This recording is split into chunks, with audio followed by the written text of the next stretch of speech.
NCC থানার police বৃহস্পতিবার ভোরে রাজধানী দুর্জয়নগর এলাকায় ব্রাউন সুগার বিক্রেতা সাগর দেবনাথের বাড়িতে অভিযান চালায়। প্রায় 4 গ্রাম হেরোইন আটক করে তার বাড়ি থেকে। একই সাথে প্রচুর ব্রাউন সুগারের খালি কৌটা এবং নগদ 4,280 টাকা আটক করা হয়।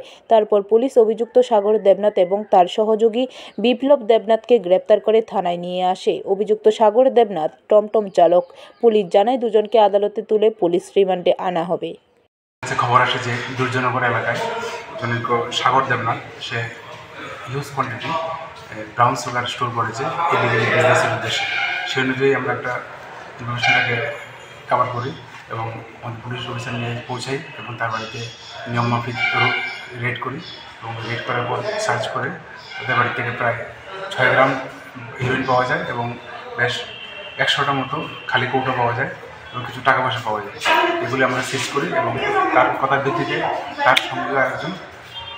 তার সঙ্গে একজন বিপ্লব দেবনাথ তাকে আমরা অ্যারেস্ট করি, থানা নিয়ে আসি এবং একটা এনডিপিএস কেস রেজিস্টার করছি এবং তাদেরকে আমরা কোর্টে পাঠাবো পুলিশ রিমান্ডে। ব্যুরো রিপোর্ট, খবর ত্রিপুরা।